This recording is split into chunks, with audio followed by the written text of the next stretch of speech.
This is Packet Tracer Practical, implementing basic connectivity. Our objectives in part 1, performing a basic configuration on S1 and S2. Part 2, configure the PCs. Part 3, configure the switch management interface. Background. In this activity, you will first perform basic switch connections, then you will implement basic connectivity by configuring IP addressing on switches and PCs. When the IP addressing configuration is complete, you will use various show commands to verify configurations and use the ping command to verify basic connectivity between the devices.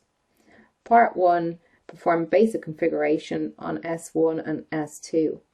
Step 1, configure S1 with a host name. Click S1 and then click on the CLI tab.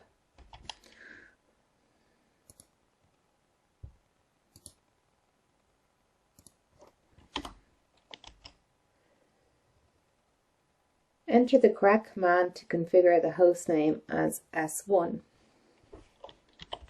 Enable.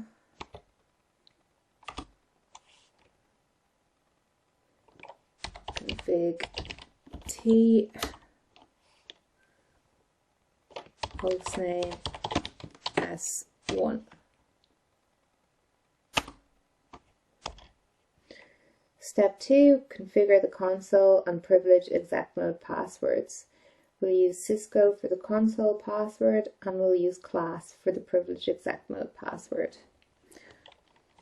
Line console 0 password Cisco.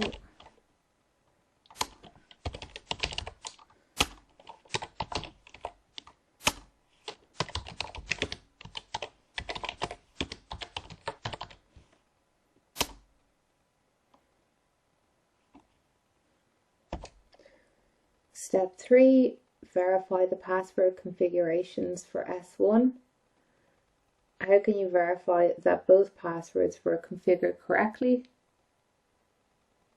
After you exit the user exec mode, the switch will prompt you for a password to access the console interface, and then will prompt you a second time when accessing the privileged exec mode.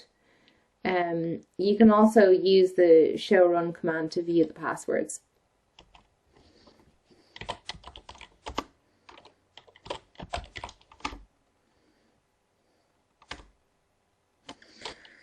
So our first password is Cisco, and then enable, and set password class.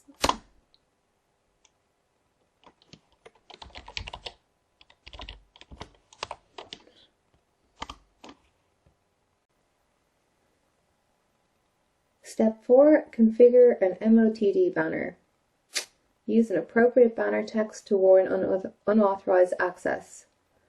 And we can use the following text as an example. So,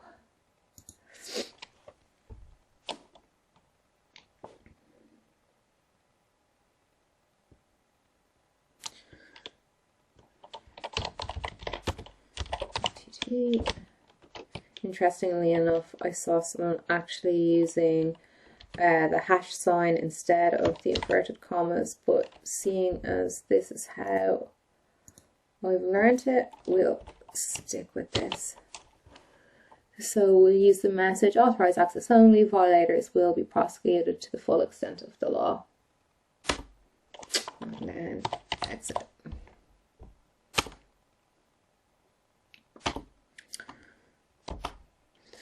Step 5, save the configuration file to Mvram.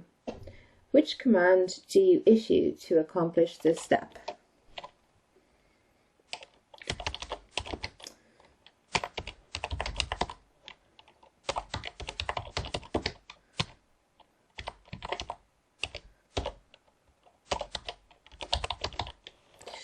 Copy running config startup config is used to accomplish this step. And just hit enter.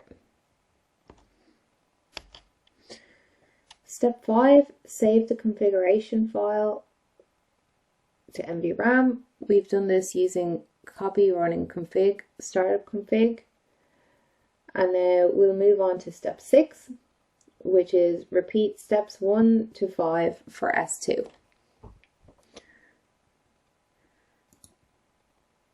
So open S2, CLI, enter to get started,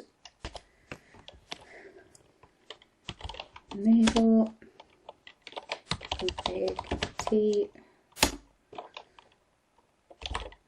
hostname, this time S2,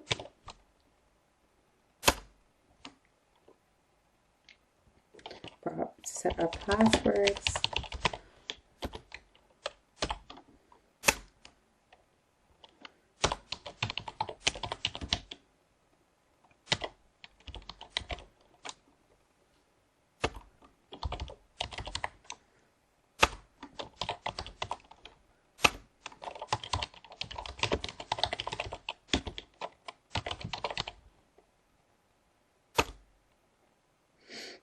our message of the day banner,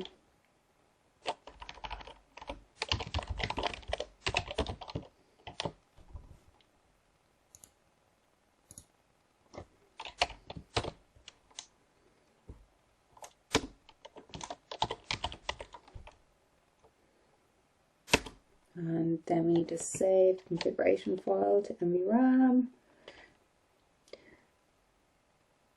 and save the configuration file to Mvram. Do this by copy running config startup config.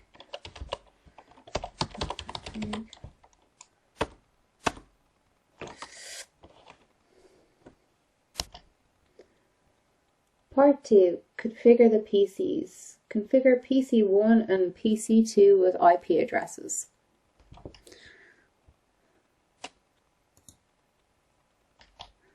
So to start this, click PC1, click the desktop tab, click IP configuration. So now we'll just enter the IP address for PC1 and the subnet mask in the configuration just here. IP address 2.168.1.1. And we're just going to repeat these steps for PC2 with the relevant information.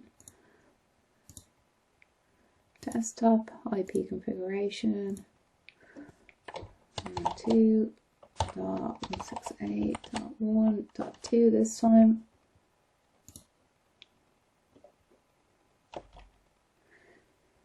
Next, in step 2, we will test the connectivity to switches. So we just close this window and click on PC1. And then in the desktop tab, we'll click command prompt. So we'll type the ping command and the IP address for S1 and press enter. Ping S1 is 192.168.1.2.3 and hit enter.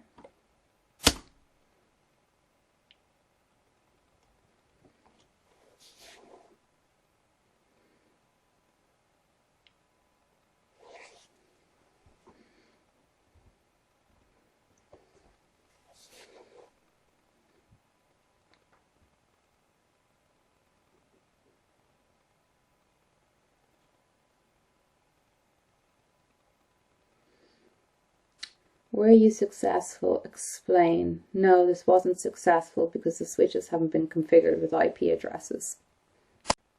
This brings us on to part 3, configure the switch management interface. Step 1, configure S1 with an IP address. Switches can be used as plug-and-play devices. This means that they do not need to be configured for them to work. Switches forward information from one port to another based on MAC addresses. If this is the case, why would we configure it with an IP address? Well, in order to connect remotely to a switch, an IP address will actually need to be assigned to it. The default config on the switch is to have the management of the switch controlled through VLAN 1. Use the following commands to configure S1 with an IP address.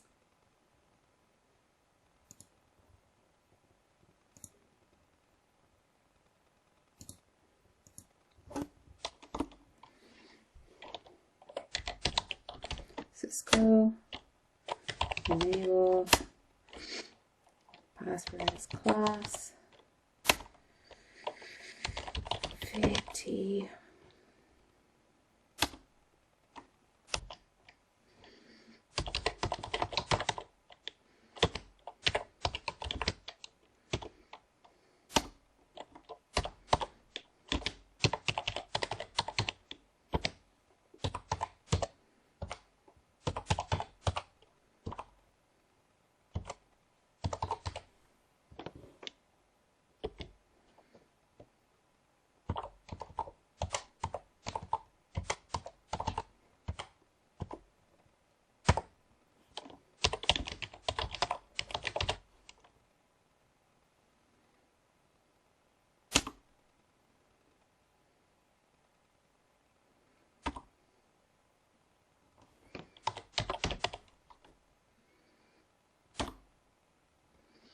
Why do you enter the no shutdown command? The no shutdown command administratively enables the interface to an active state.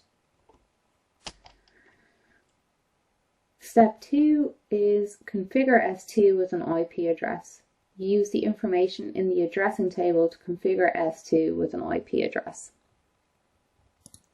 So open S2, enter Cisco enable, and then password class config t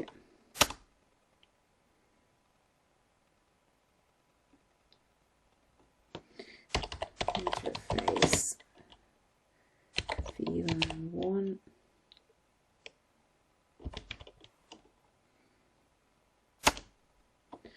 and then IP address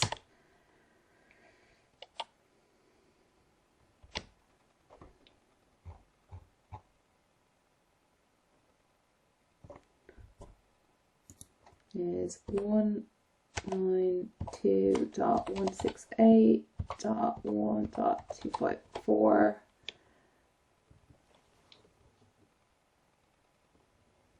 and subnet mask is 252.5.2.5.0. Forget the no shutdown command.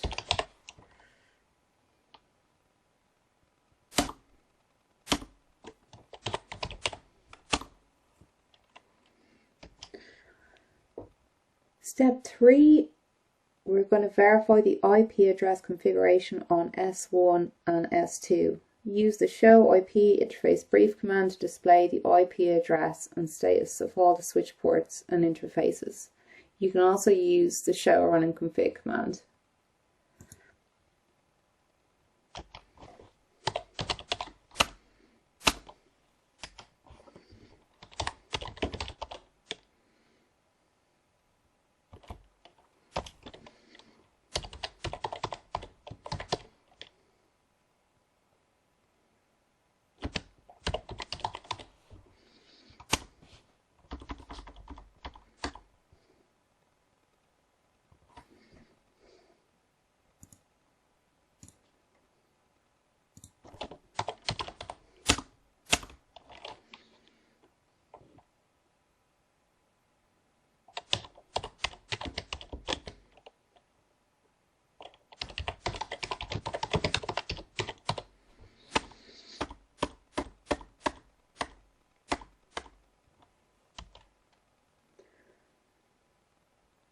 Step 4. Save configurations for S1 and S2 to Mvram.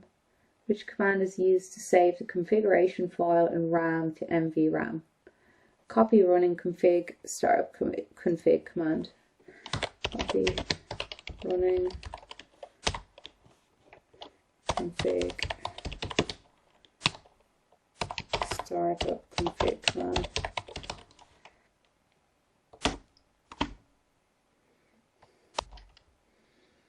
and then just do that for S2.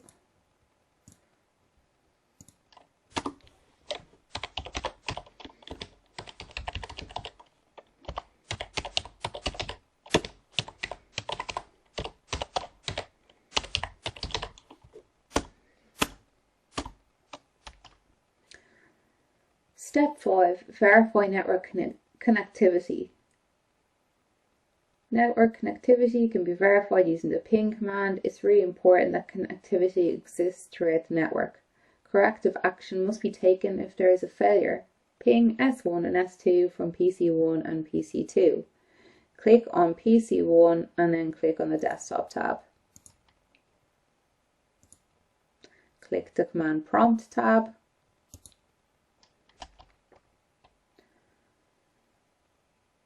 Ping the IP address for PC2. 192.168.1.2.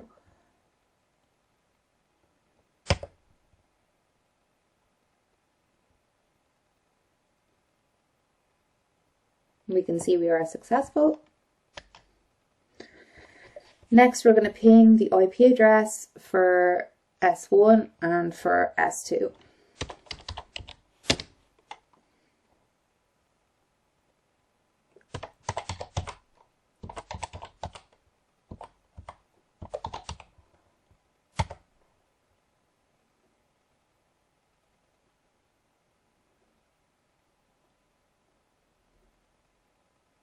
And we can see we're successful on S1. Now we'll ping S2, 192.168.1.254.